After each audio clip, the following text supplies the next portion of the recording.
Can we engineer the weather? Cloud seeding is a form of weather modification that can produce what we want more or less of, more rain or snow, or even smaller hail pellets. China is building the world's largest weather modification system to artificially enhance rain that will cover an area of over 2.1 million square miles by 2025. Today, at least 52 countries across the globe are using some sort of weather modification program. While it may sound too good to be true, the technology has been around for more than 75 years. Clouds are made up of tiny water droplets. Groups of droplets form water vapor, or ice crystals. By itself, this water vapor isn't dense enough to fall to the ground as precipitation. Instead, it rises until it becomes supercooled and condenses around tiny particles of dust in the sky, called condensation nuclei. It takes billions of these condensed water droplets to form a visible cloud. In cloud seeding, a seeding agent is used as the condensation nuclei.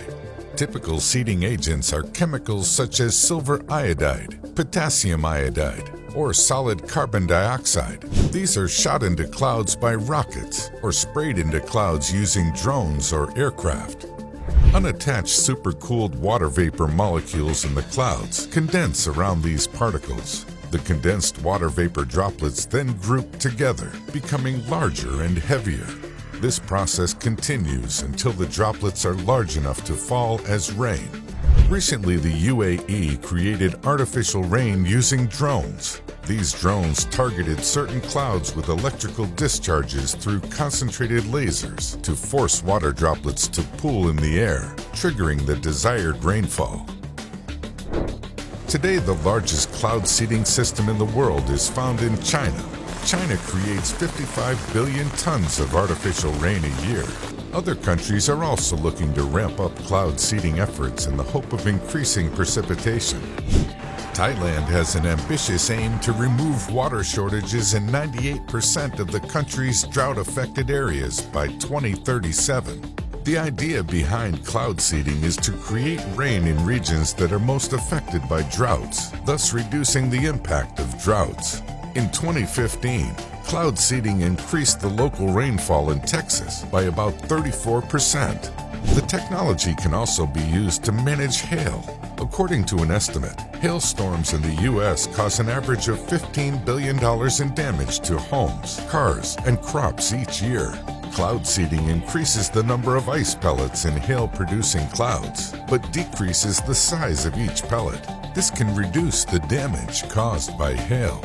Cloud seeding can also clear away fog by turning it into precipitation, improving visibility around airports. But there is a catch. For cloud seeding to work, specific atmospheric conditions must exist.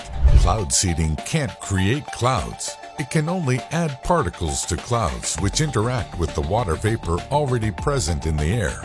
Also, cloud seeding does not always go as planned.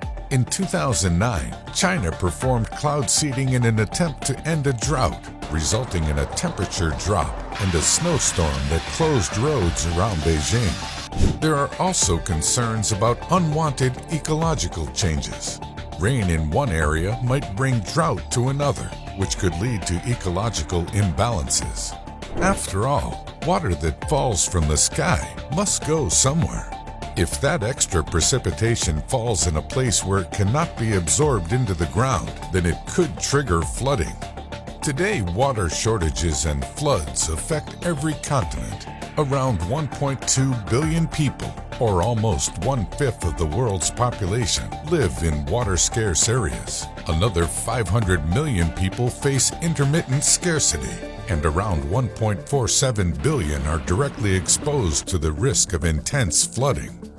While cloud seeding is not a permanent solution, it may help to reduce the number of those affected.